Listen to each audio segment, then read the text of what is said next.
Today's episode of What's on Your Bookshelf is brought to you by Insignia Training Partners, the leaders in outsourced L&D talent and resources. Insignia is a full-service learning and development company that provides L&D talent to design, develop, and deploy your training solutions. Insignia specializes in providing the right resources for your projects at a fraction of the cost as opposed to bringing on new full-time employees.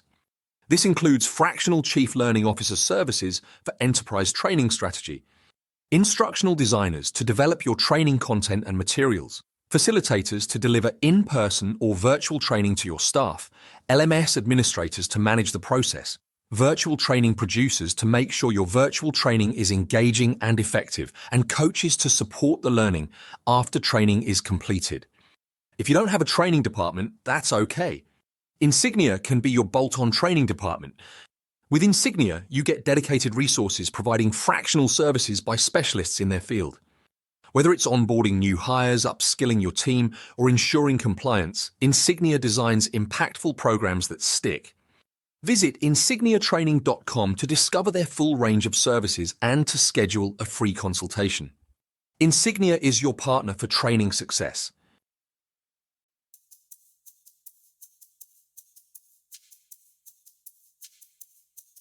Welcome to What's on Your Bookshelf with your hosts, Denise Russo and Samantha Powell. Hi, everyone. Welcome back to another episode of What's on Your Bookshelf. This is our life and leadership podcast where we're living out loud the pages of the books that are on our bookshelves. My name is Denise Russo. I'm here today with my friend and co-host Sam Powell, and we are exploring the book called The 5 Bold Choices by Coughlin and Larry Julian. Today we are in bold choice number 2 of 5. Last week we talked about bold choice number 1, clarity. Sam, what are we talking about today?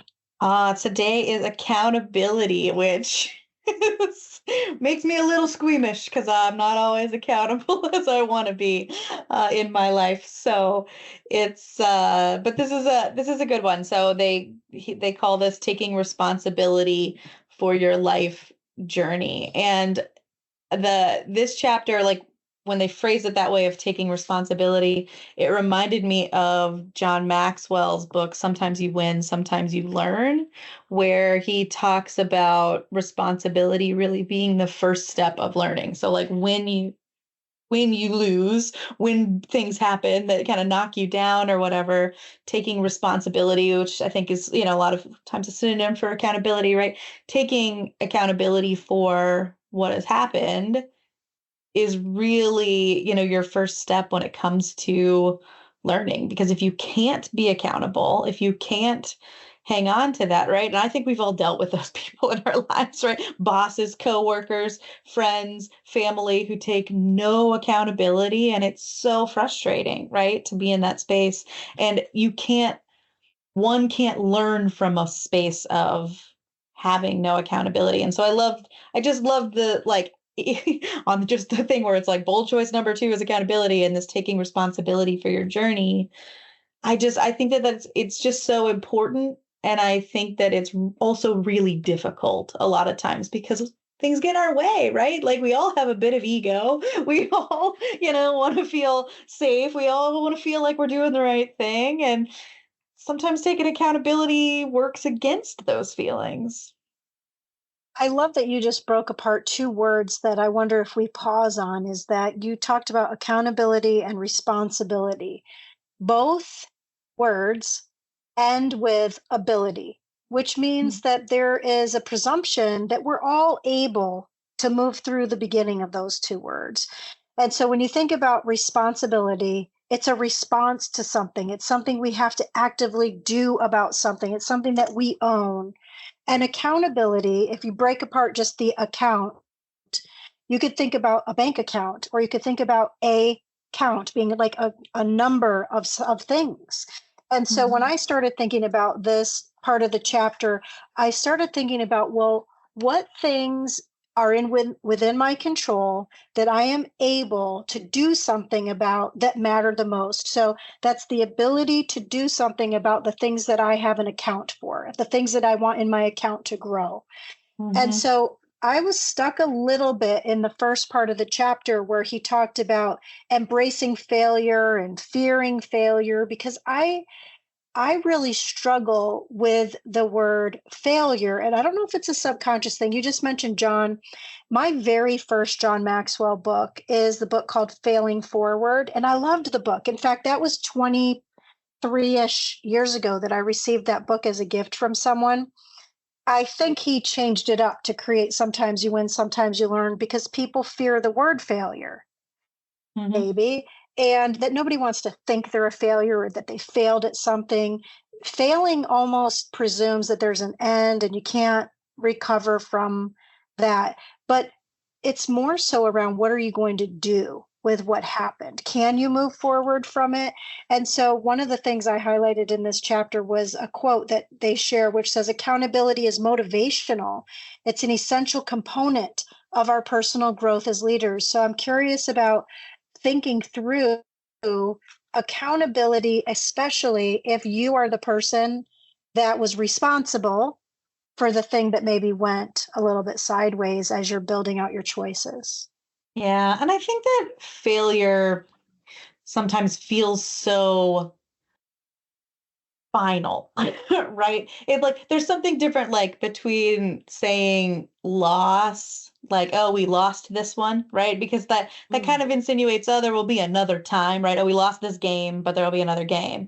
But when we say we failed at this game, there's something about that that feels so much heavier, I think, that it does drive a lot of fear in us. It drives a lot of like wanting to push back in that space. And I think that I don't know, for me, I think like you have to lighten that fear of failure, that the word failure itself, by knowing that none of it it's not the end game, right? Like I failed for a moment, right? Like we had failure on this goal or whatever, but it doesn't mean we can't turn it around. We can't do whatever, like I don't know. I think there is something about that word that is hard to wrap your mind around. But I think like as we're starting this chapter out that, they really do talk about this as like, it's a fear that holds us back, right? We fear failing because it does kind of feel so big, right? We fear loss, we fear this stuff, but he says it's tough to move forward with accountability when you're backpedaling in fear, right? And I think that it's exactly what you're talking about with the quote of accountability being motivational and an essential part of being a leader. Like as a leader, you have to be accountable to the results that you're working towards, right? To the people that you're working with, to all the aspects of really being a leader. So when I think about it, accountability really to me is, if you want to be a mature mature functioning adult in this world, you have to take accountability for the things that go right and the things that go wrong all of the time, because I don't want to work with people. I don't want people really close to my life who can't do that, because that there's just nowhere to go from there. When no one takes accountability, you're stuck. You're completely stagnant. There's nowhere to move from that space. And that's just, I don't know, I guess not the energy I want to bring into my life. Yeah, we talked about it last week. Those are energy vampires and environments of chaos. And so when you have clarity in your choices, you can choose where you want to invest your time and your energies and your love. And so one of the interesting parts about this was that he shared a story about something that was pretty dramatic that happened to him. And it seems like in a lot of cases, it takes something to jar people to get them to move to accountability. But you taught a lot about this when we did Atomic Habits with James Clear a couple years ago. Isn't that funny to say a couple years ago? It was a little jarring when you said that. It was jarring. I actually read something today that said that in 2023, his book hit the bestseller list in every category. So how cool it was we picked his book before it hit all of those lists. But the point is, back to the accountability, is that sometimes if something jars you, then you're moved to action as opposed to being proactive, which is back to James Clear, where you taught about this lesson that who do you want to be? Like, how do you want to show up? Are you going to be accountable to what you think your future you looks like? Because if you don't start there by envisioning what you want the future you to look like, then you may not do anything about it today. And so Yeah. one of the things about this in the accountability section, as he was talking about this illness scare that he had, was, don't we all have the choice to know that, well, dramatically, smoking will kill you. Too much alcohol or drugs will kill you and be destructive to you. But yet, thousands, if not millions of people still engage in those activities. We know that eating bad foods and sugar and preservatives and GMOs are bad for you. But yet, day after day, subconsciously, people just fill their bodies with these things. And so what does it take to be motivated to be accountable? Does it really take something that has to happen negative for you to be able to driven towards something positive? Yeah, and I think the answer to that maybe is different for everybody. And he talks about here what you're talking about, where he says, like, it's logical to apply more emphasis to the bigger levels of accountability, but don't forget the importance of being accountable for the minor things.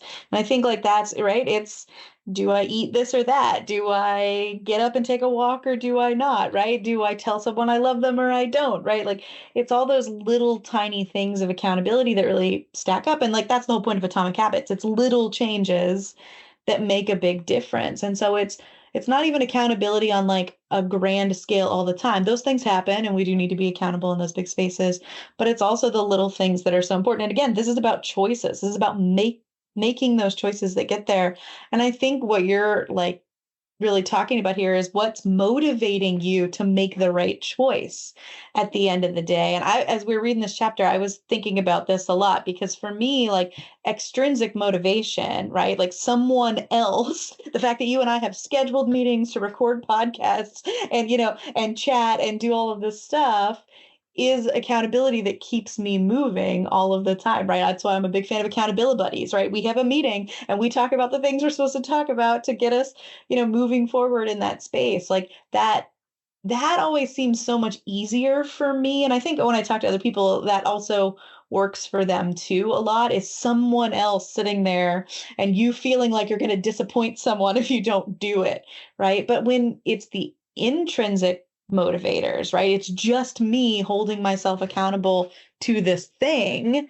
And I think you and I both deal with this a lot, but like, this is one of those things that like is a big thing for me all the time in owning my own business is like my family, of course, counts on income and things like that. But when it comes down to it, it's me sticking to a schedule of writing, of newsletters, of, social media posts, of going to networking events, of getting out there in the world. Like, I'm the only one holding myself accountable to that. It's intrinsic motivation that has to keep me going. And, it's not necessarily that there's a pain happening, like you said, right? It's not some huge thing that makes me have to do something different. And so it's a lot of times just tapping into what are those motivators for you. And I think that that's where, from the chapter on clarity, on bold choice number 1, which is why it's before this, I think you got to get clear on what you want, on who you want to be, as James Clear talks about, right? That identity that you want to have. And you have to hold so true to that clarity, to those goals that you've got. You've got to revisit those so very often. It's why James Clear talks about like a habit tracker, right? It's something there every single day helping you remember why, right? What is your why statement? Simon Sinek talks about that, right? What is this thing that's keeping me motivated to then keep me accountable to the little things, right? The daily things that I'm the only person who knows that I was supposed to be accountable to this today. And what's that thing that's going to make you function in that way? It's going to make you make that choice. Yeah, agreed. And this is about leading your life and owning leading your life. We say this at the beginning of every single episode. This is a life and leadership podcast. And so one of the things the author shares is that the bottom line is that when we're not accountable, we are not demonstrating leadership. And so there are people that depend on you, regardless if you are a people leader or a parent or neither. There are still people in your circle of influence that depend on you. So how you show up, when you show up, why you show up, the things that you do, what, in those moments, they really matter. And so there's a really good exercise that's in this section of the book as well that I wrote out. Maybe it'll help you listening as well. Is there are 3 questions that the author asks himself. And so I put the 3 questions down on a piece of paper and I just started journaling. If you're not a fan of journaling, I wasn't either when I first started doing this years ago. But what I found was that by putting something down, I was holding myself accountable to what I was thinking, what I was believing, what I was writing, and what I was going to do about it or not, because you can always flip back and say, wow, did I do anything about this? Or was it just a moment in time that I felt inspired, but I didn't take action? And so here's the 3 questions that the author shares about being accountable and how to motivate you towards accountability. 1 is, what did I, or if you're a team leader or a family member, what did I or we do right? Sometimes in this part of the chapter, of course, it's talking about failure, but sometimes there's things that you did really right that if you're hard on yourself, like I'm my biggest critic, Sam, I will focus on what I did wrong or what I didn't do better. But when you focus first on what you did right, then at least you can sort of clear out that chaos and the clutter so that you can be more open-minded to the things that need to be fixed per se. So the second question is, after you think about what you did right, then you can build on that too, because you can say, okay, that thing I did right, let's keep doing more of that. And how can I make that right thing be even better? The second thing is, in hindsight, because hindsight's 20/20 sometimes, what would I have done differently? And man, this one is the one that gets me every time. It's like the gut punch is, I wish I could have taken back that conversation. I wish I could have changed that action. I wish I would have prepared this a different way. What are the things you would have, could have, should have, that now you can't change your past, but you can change what you do going into the future? And so this is about decision making based on your past actions. In fact, a lot of businesses even say this, is that their past results predict their future success. It doesn't always happen that way, because your future is always moving forward and your past is in the past and it stops at a point. But this still says that there's things you could have done differently that you should be aware of. It kind of makes your blind spots a little bit wider open. Yeah. The third is the hardest, right? What am I, or what are we going to change? Because this is that whole adage that if you want to have something different in your life, you have to do something different, and change is hard. But the definition of insanity is doing the same things over and over again and expecting some sort of a different result. So what are you going to change? Yeah. And I love these questions because, if you think about this, like, he's thinking about this from the lens of like a CEO, right? Like, we missed result projections, right? Like and we're held accountable, right? We didn't get done something we were supposed to get done with this business. And this really becomes this very lovely accountability formula where you can then, if you've asked yourself these questions, can sit down and tell who you're accountable to, here's what we did right, here's what we learned, here's what we're going to do differently, and here are the changes we're going to make. Right. And so by sitting down in that accountability and really thinking through, like, this becomes such a good formula. And I think you could use this in your personal life so well too. Like, I could see sitting down, like, you and your partner have a disagreement and you sit down and you think about, from your side, the accountability that you need to take in this, right? Like, here's what I think I did well in this situation, right? Like, it ended up in a big blow up fight. We were clearly on different sides of, perspectives on this, but like, here's what I think I did right, or here's what we did right together, like in a more ideal setting, right? Here's what we learned. Here's what we're going to do differently next time. And here are the changes that we're going to make, right? Like, I said this and you said this, and then we started to fight instead of listening, right? Like, and so next time we're going to listen when we do this, right? So I just think that it becomes such a nice, like, I always like having a little formula to follow in tricky situations, but I think this is such a nice accountability formula for all I don't know, all aspects of our life when it comes to business, when it comes to personal life, when it comes to our family, when it comes to our friends, right? We all mess up. We all have failures. We all have these spaces where it's like, I just wish I would have done that differently. So sit down and ask yourself these 3 questions, right? Sit down and really take accountability for your part in this, or we can take accountability together in our part of this. Like, I just think that that's a beautiful, like, it's such a beautiful, like, hard but beautiful exercise to make those choices. And you can do it with the small things too, right? Like, I did not, you know, do the exercise I wanted to do. I didn't eat the way that I wanted to do, right? And so I'm going to sit down and I'm going to ask myself, well, what did I do well, right? And then what would I have done differently, right? I would have done some meal planning instead of that, right? And so what changes I'm going to make? I'm going to go shopping on Sundays to make sure that I have the things I need so that I can prep for the week, so that I can do whatever, right? Like, it drives action in the end. And I think that's what I really love about it. I think so too. I think what you're describing as I'm listening to you share that is that this is about checks and balances. It's about debits and credits, but I don't mean from your bank account. It's in your life account. And so the next chapter segues into talking about how accountability is an asset, not a liability. And yet, when we're not accountable, those are the things that are the liabilities. And so he goes on to talk about how when you think about the things that you do need to follow in those 3 questions, which aren't just the things you did great, but the things that you would have done differently and the things you're going to change to go better, that's what creates the asset or the investment or the growth that you get through that. And so when he transitions from that into talking about the journey, it makes me think about the beginning of what you were saying, which is this is mapping out a plan.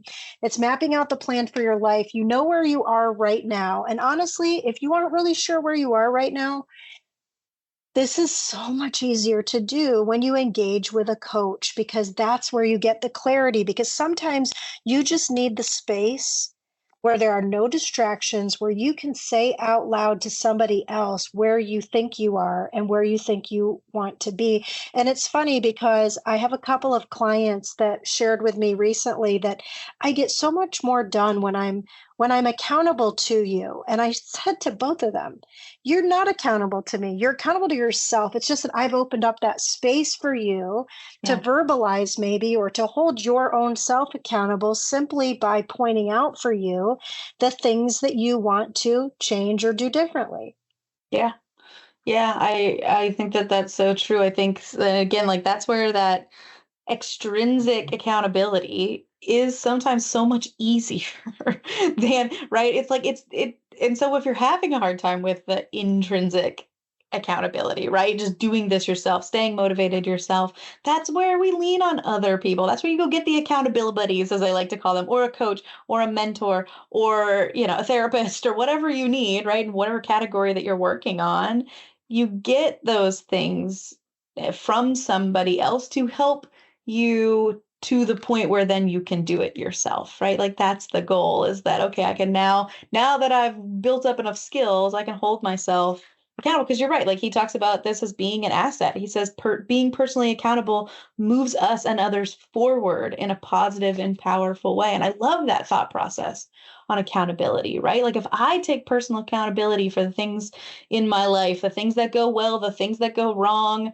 and all of that stuff, I move everyone forward, not just myself, but everyone around me in the situation, right? Like, this is what's happened. This is how we're going to take the next steps and make changes. And I like too that he talks about true success on any scale requires each of us to not only accept accountability, but also embrace it as a responsibility worthy of other people's trust, right? And knowing that me taking accountability is something worthy of other people to then trust in me to do the right thing. And like that's who I want to be, right? I want to be somebody who you trust that I'm going to take responsibility. I'm going to take accountability for the things that happen that I have control over.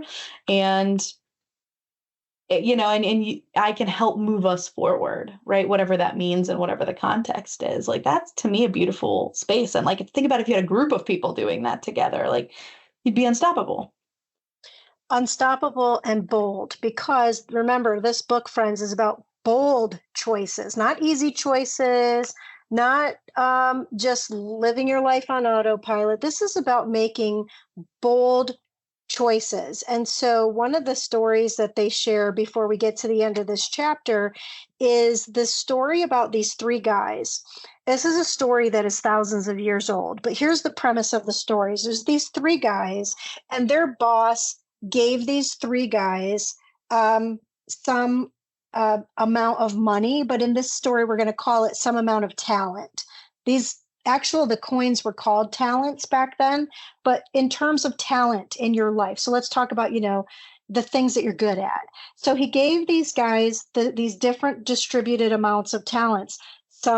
One guy got more than the second guy got, and more than the third guy got. However, they were all given a certain amount. And so the boss says to these guys, all right, I'm going to go away for a while. I'm going to let you self-manage. And when I come back, I want to see what you did with your talents. The first guy was bold. He took his talents, and let's say for the sake of numbers, he got 3, the second guy got 2, and the first guy got 1. He took his 3 talents, made some bold choices, was accountable for those choices, and he more than doubled his 3 to 6. So now the guy has 6. The second guy, he was a little bit more conservative, maybe had a little bit of a fear. And so the second guy took his 2 and he did well, but he only got 1 more. So he ended up with 3. So he did a little bit, but not so much. He was accountable to it, but he was a little conservative. But the third guy thought he was being the most accountable with the talents or the money that he was given. And he thought to himself, well, if I take the bold choice, what if I lose all of it? If I take the conservative choice, what if it doesn't work? And so he decided that he thought accountability and the choice would be best if he buried it. So he didn't bring it forward. He didn't share his talents with the world, or he didn't invest his money in wise investments that grew. He buried it, thinking that was the most accountable, responsible thing to do, because sure enough, when the boss came back, he'd dig it back up out of the ground and say, look, I saved the thing you gave me. And in the end of the story, the boss got mad, ended up firing the third guy and said, you know what? You got it wrong. You buried that thing that I gave you, whether it was money, time, or talent, treasure, whatever it was. You didn't squander it, but you did nothing with it. You buried it so that no one else could get value from it. And with the first guy, the guy that got 3 that turned it into 6, he took the boldest of all the risks because he could have lost it all. But he also started by having bold choice number 1, which was clarity and smarts as to where he was going to invest those things. And so I think for me, what is interesting about this last story is that the first guy knew, but didn't believe he would be defeated. He knew that he had the tools and the talents and the tenacity to thrive, not just survive. The second guy, a little bit more conservative, but the third guy was just trying to survive and wait for the boss to come back. Yeah. And it's that, right? And that's why he starts the chapter and he kind of ends it with the same thing of like, you can't be afraid. You can't have fear and accountability in the same space, right? You can't sit here and be afraid of doing something and still be accountable. But you've got to make that bold choice of accountability. You've got to take the responsibility. You've got to do something with it at the end of the day, right? And he talks about, what really inspires him about these stories that he's lists other stories in the book too, but it's really the focus on the journey and not the outcome, right? How am I growing? How am I learning? How am I taking this accountability to build towards something? And we might not get where we think to in the end, right? We might have wanted 8 instead of 6 in this, in this story, but like we got somewhere because we made those choices to take responsibility, to be accountable to, to what's going on in the world. And, I just think that that's a really beautiful thing. He says, when you're faithful, you're being responsible with what has been placed in your care. You are reliable and worthy of other people's trust, right? When we get out of fear and into faith that we can do this, right? That we can move forward and we then take accountability for it. we're worthy of other people trusting us to do that, right? Whether that be in a friendship, in a business role, in a business sense, in a, family, setting. It's really, at the end of the day, using accountability as this asset that then is worthy of something really great in the end. I love that you shared something important that we'll leave for today, which is this is a journey. This isn't just one choice. This is 5 bold choices. And this isn't about you make the choice and then it's over. It's about your continuous learning and growth. And so when you think about, even when you were mapping out the idea of having a map, it got me thinking about another great book. It's one of my top 5 favorite books on my shelf called The Alchemist by Paulo Coelho.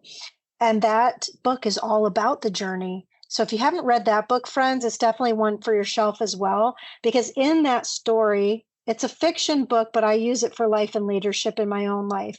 In the book, the main character has to make some bold choices, clear out some clutter and get some clarity about who he wants to be in life. He takes accountability and also doesn't take some accountability for things and choices he's made along the way. But what he's learning through the story is about how to be adaptable. And so next week, we're going to talk about bold choice number 3, which is about adaptability, which is about how you get yourself to a place that precedes the change that you're going to make in your life. Mm-hmm. So, Sam, any other thoughts on closing us out for today on bold choice number 2? I think I would encourage people to think about, where are areas in your life that you need to step up in accountability, right? Because we all have them. Where is it that you want to be more accountable, that you want to show up in this way where I am responsible, I take responsibility for the things that are happening, and I want to lead myself and others into action. And I think that that's just such a good thing to ruminate on and to really spend some time in reflection. I'll add to that to end us today to say there's probably something that you also were accountable for that you did great at. So don't neglect that there are moments of gratitude, generosity, and celebration for things that you did well. So don't neglect that. I neglect that myself a lot. That's my lesson for today, is to also celebrate the things that I've done well while I'm also focusing on those other 2 questions. So take those 3 questions into your week. And next week, we're going to talk about becoming more adaptable. But for today, my name is Denise Russo, and on behalf of my friend Sam Powell, this has been another episode of What's on Your Bookshelf.